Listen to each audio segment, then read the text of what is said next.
Tonight, MPPs return to work at Queen's Park after a 5-month break.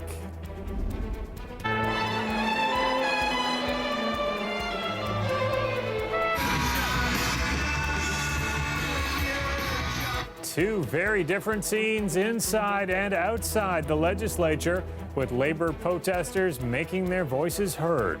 Plus, a man in his 70s is struck and killed in Mississauga, the third pedestrian to die on GTA roads today. And parents, the school, the police, all of us have to come together as one unit to keep them safe. Hamilton's public school board taking steps to address bullying after a 14-year-old was stabbed to death outside his school. Good evening, I'm Mike Wise. We may just be days away from Halloween, but the summer break for MPPs just ended today. Business at the legislature resuming after a nearly 5-month break. Today saw Premier Ford in the spotlight after laying low during the federal election campaign. And as Lisa Shing tells us, the tone was different inside, but things were loud outside. Labor protesters welcomed MPPs back to Queen's Park after a 5-month-long break. Inside the House, a much more cordial tone during question period than before, including from Premier Doug Ford. I called the Prime Minister and offered my congratulations to the Prime Minister and told him, I understand politics, let's get down to work now. Incidentally, a new bill tabled today will cut red tape for food rescue programs, soup kitchens, and school nutrition programs, which are currently held to the same standard as restaurants. But there's still pressure on the government. Ford took heat over changing the cap on class sizes again, which is a sticking point in teacher negotiations. They say they're trying to reset, but what they do need to do is reset the cuts. And the Premier got questions on why the Progressive Conservatives are not dropping the carbon tax court challenge, which the Premier hinted at doing before the federal election. We have a great plan. We have a great environment plan. The whole rationale around fighting the carbon tax is as phony as the $15 billion deficit. While Ford still got lots of applause, MPPs only rose for one standing ovation, a marked departure from the previous sitting. I thought the tonal shift today was a good sign, and I hope it continues. People were universally upset at the tone that they heard, that they saw, and they universally have said enough. Disagree, argue and fight, but work together to advance the agenda of the people of Ontario. So we're going to do that. It's hard to tell how long this new tone will last. The government has some big tasks ahead, including revamping the autism program, passing a bill that caps public sector wages at 1%, and most immediately negotiating contracts that could see teachers strike as early as mid-November. Lisa Shing, CBC News, Toronto. It was a deadly day on GTA roads. 3 pedestrians were struck and killed over the course of the day. The latest happening just after 7 o'clock tonight near Hurontario and Eglinton in Mississauga. A 73-year-old man died after a vehicle hit him while he tried to cross the road. Police say he was not crossing at a crosswalk. And a 74-year-old man died early this morning after an SUV hit him. Police say the man was crossing Eglinton and Don Mills just after 6 a.m. when the vehicle struck him. The driver was making a right-hand turn at the intersection and remained on the scene for the investigation. Then a few hours later, an 83-year-old woman died after being struck by a van near St. Clair and Runnymede. She was crossing the road with another woman just after 10 a.m. when they were hit. Investigators say the pair were also not crossing at a proper intersection. The driver in this case also remained at the scene. The other woman was treated for serious but non-life-threatening injuries. And in Hamilton tonight, the public school board is trying to take steps to address bullying after a 14-year-old was stabbed to death earlier this month outside his school in front of his mother. The board appointing a panel to review the problem, but it likely won't have any suggestions until this school year is almost over. Angelina King has more on the plan and what the teen's mother thinks of it. The last few weeks have been an absolute hell. And I just so wish she was still here. A mother's pain leading to action in her community after her 14-year-old son, Devin Bracky Selby, was stabbed to death outside his school. She saw it happen and says she told the school he was being bullied. I have to see change. All in favor? That is unanimous. Tonight, the school board approved a bullying review panel, which will meet with experts, students, parents, and others to help the board deal with the problem. We know it often starts in our schools, and we need to do more to protect and support our children. That is what the panel will be tackling in the coming months. Bracky Selvy's mom says she's been left out of the process. She learned about the review through a family friend and came tonight to learn more about it. She says it's not enough to combat bullying alone, but that she's being open-minded. I hope good comes out of it, and then I hope other people will push forward with it to make it so that it's stronger than the hate. Right? Because no person or no child should ever have to be living in fear. Every child is entitled to an education, so they shouldn't be afraid to go to school. Other parents are afraid bullying won't stop. Just fear. Of what? Him going back there. Why? Because it all happened there. How do I know that something's not going to happen to him? This implementation of whatever they're doing tonight should have happened years ago. They are too late. No other child should have to go through this, and no other family should have to go through this. She says she'll continue to speak out to be a voice for her son and says she hopes everything discussed tonight comes to fruition. If that's the case, the panel will have a report back to the board in May. Angelina King, CBC News, Hamilton.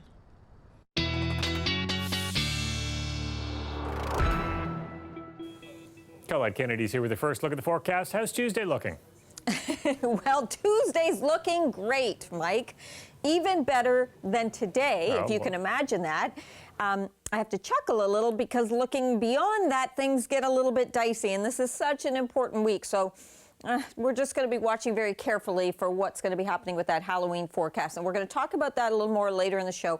For now, let's talk about the great conditions because it was mild today. Well, on Tuesday, those temperatures increased further. So beautiful day ahead of us. It is midweek that we're going to get into some changes. Then we're going to see a drop in our temperatures, but also some windy conditions. So those are kind of the headlines for you.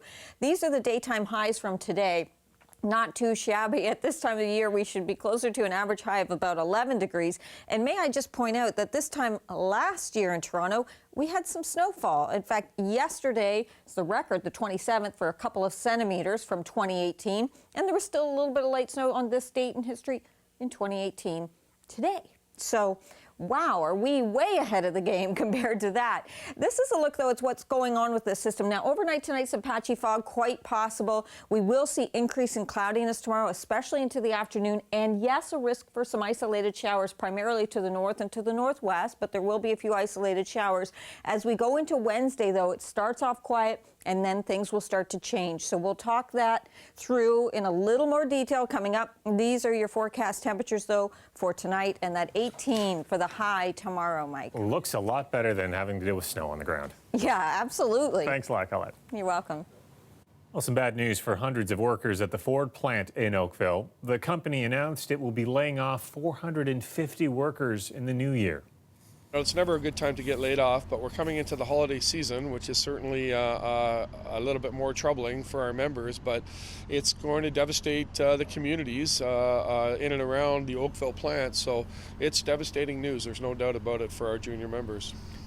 The plant is stopping production of its Ford Flex and Lincoln MKT models. They have seen slumping sales in recent years. The layoffs are in addition to 200 job cuts announced in July. Notices will go out next month, with the layoffs taking effect in February. The alleged victim in the College Street bar gang sexual assault trial testified again today. She appeared via video from another room in the same courthouse as the two men accused.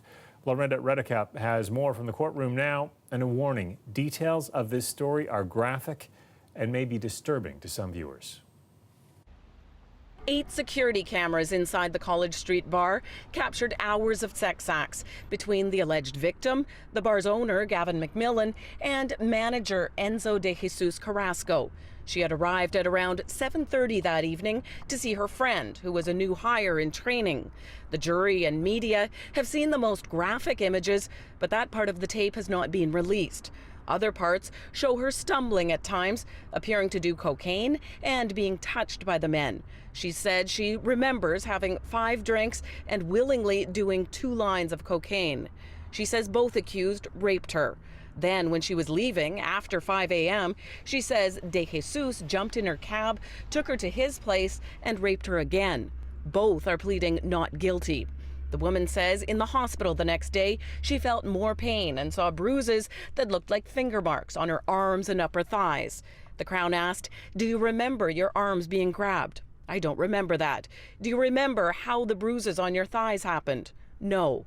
The now 27-year-old says she still suffers from lockjaw and knee problems after that night. She says her boyfriend at the time looked through her phone and found video and pictures from that night. She said she deleted them. The reason? "He got really mad and he left for almost a week, and I panicked, thinking he wouldn't come back.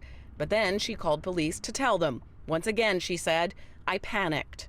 On cross-examination, the lawyer for Gavin McMillan, Sean Robichaud, suggested she asked to be filmed and was consenting. "Isn't that why you deleted the video?" "No," she said. Robichaud told her she wanted a threesome with them. "What I'm going to put to you is that you do have a reasonably good memory of that evening, and particularly the sexual activity," saying it was forceful but consensual. She responded it was not consensual at all. He asked if she remembered the phrase polyamorous coming up that night. She responded in a flat tone to each suggestion, "No," and said, "I was in a monogamous relationship." Robichaud suggested she said she was a bad little girl and wanted to play the role of a submissive. "Very much disagree with that," she said, "because I would never do that." It will be up to the jury to decide which version of events it believes. The cross-examination continues tomorrow. Lorenda Redekop, CBC News, Toronto. Usually when I go to the bank, I'm dressed in more business attire, but this time I went in with my hoodie and my toucan, and obviously a 6'4" black guy, right? A licensed hemp farmer says after a recent trip to TD Bank, bankers froze his accounts and accused him of engaging in illicit activity. He's accusing them of making assumptions based on his appearance. His story after the break.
A licensed hemp farmer says TD Bank froze his business accounts and accused him of engaging in illegal activity. He says he'd provided his bank with his business and hemp licenses and had never been flagged by the bank before. But as John Lancaster tells us in this exclusive story, the farmer believes he was flagged because of the way he looked. Akeem Gardner harvests hundreds of acres of industrial hemp, which he sells to companies who make plant-based textiles, foods, and building materials. But the operation ground to a halt earlier this month when TD Bank froze his business account after he asked the bank to transfer $35,000 to a vendor to pay for equipment. I was incorrectly flagged as someone who was doing illicit business. They told me that they were shutting down my account and they weren't going to let me operate anymore because I was running a business that the bank didn't support. Gardner says he provided the bank with his Health Canada hemp license when he applied for his business account almost a year ago, and says he previously moved money at the bank with no issues. But in those prior visits, he'd usually worn business clothes.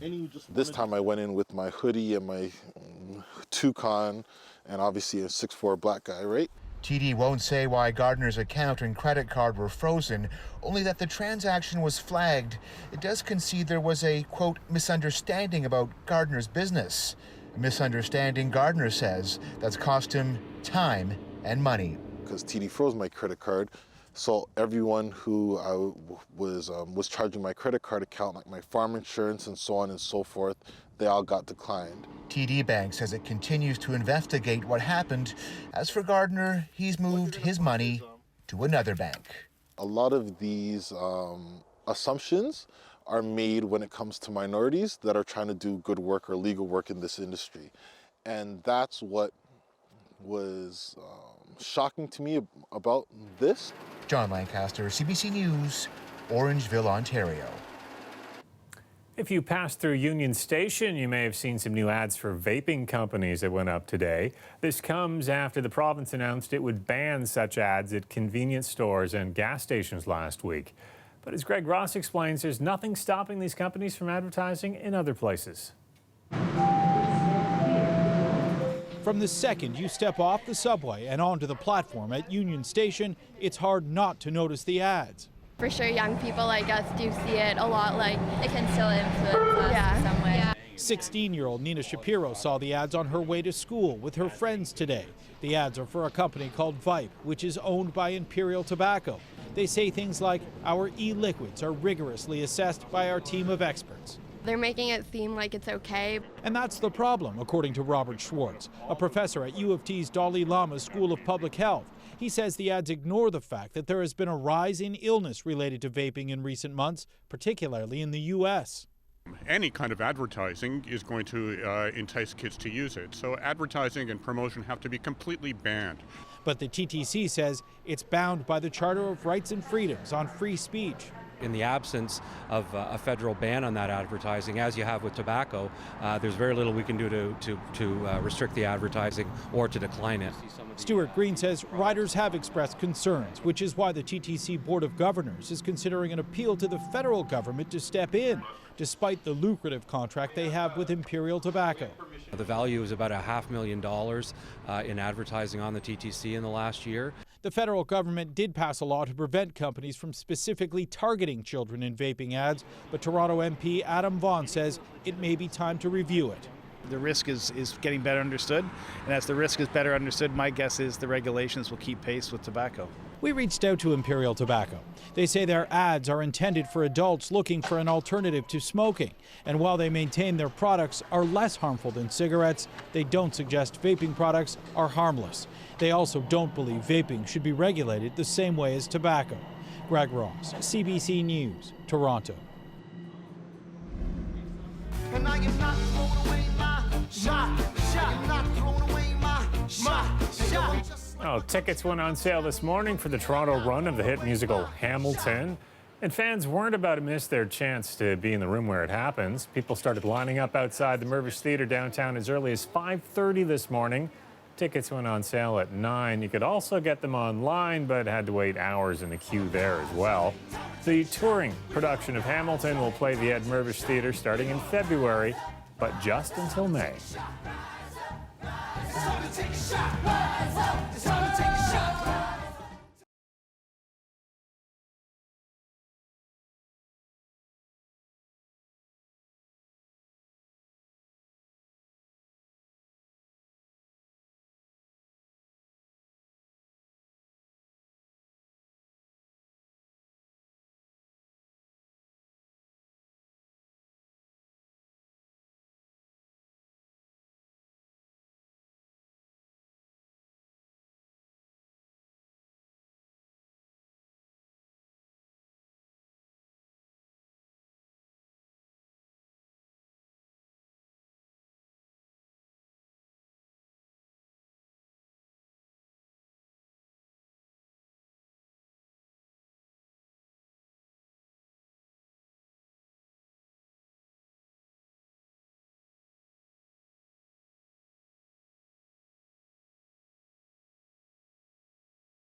The weather update is brought to you by Train Extreme Conditions Testing. It's hard to stop a train, really hard. Train, the most reliable heating and cooling brand.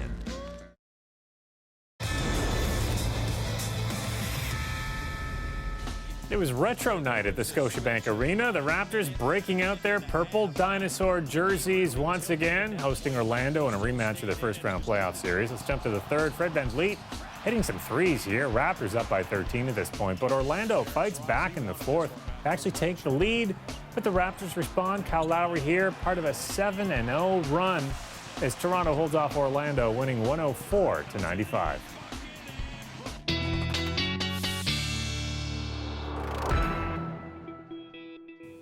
Colette is back with her extended forecast. Can we move Halloween to tomorrow? Oh, wouldn't that be fantastic? Well, you know, it would be a problem where some of the costumes might be too heavy or too warm. But that's not the situation. Tomorrow's a great day. The weather is looking a little bit different, though.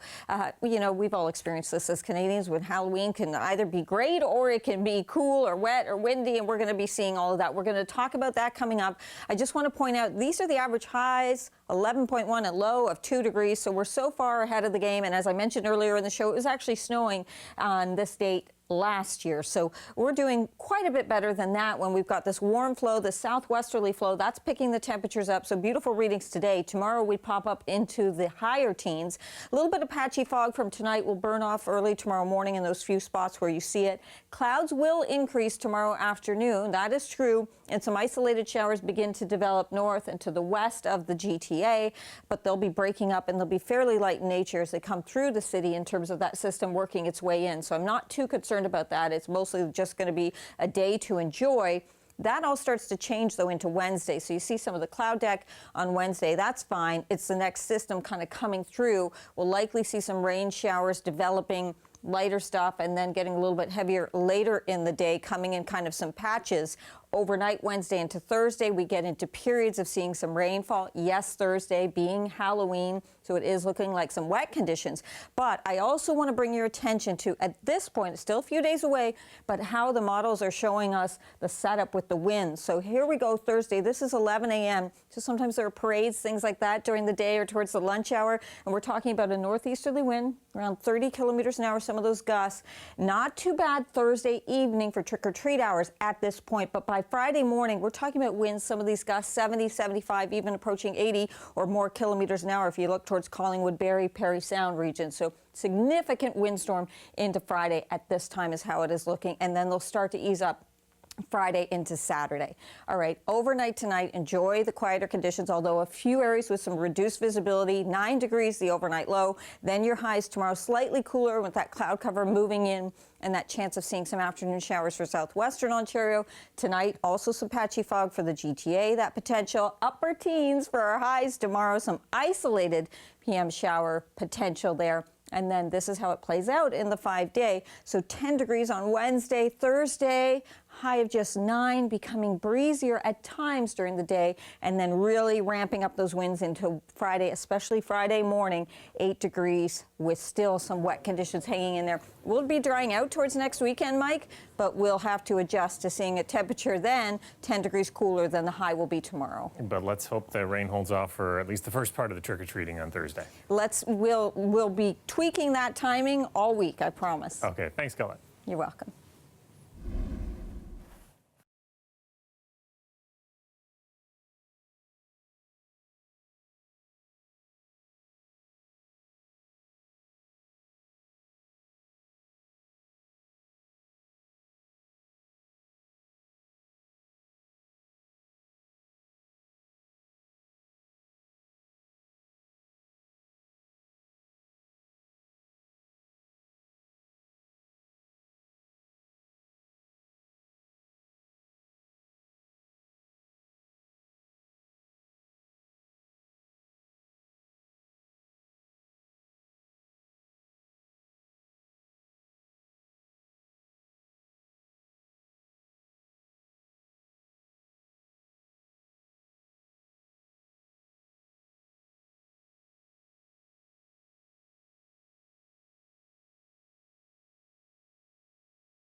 We got a look today at a new path tucked behind the University of Toronto Scarborough campus. It is purposely designed for use by everyone. The Valley Land Trail is half a kilometer long and slopes down 19 meters, and it is also fully accessible. We explored the new trail today with the school's Director of Accessibility Services. We also have classrooms down here. And our students with disabilities haven't been able to participate in the same way. We've had to be creative over the years in how they get included in this type of classroom where they're coming down and tagging trees, for example. It's really about inclusion and ensuring that everybody can experience and participate in our learning environment and social environment. Now, the trail has been open since September with some temporary closures for finishing touches. You can see deer there, incredible. Just a beautiful time of year to go explore it. Well, tomorrow on Q, we're going to hear Tom Powers' interview with Cynthia Erivo. She plays Harriet Tubman in the new biopic about her. It was at TIFF this year as well. She's going to talk about her journey from Broadway to Hollywood. You can hear that tomorrow at 10 a.m. on CBC Radio 1. I'll see you back here tomorrow night at 11. Good night.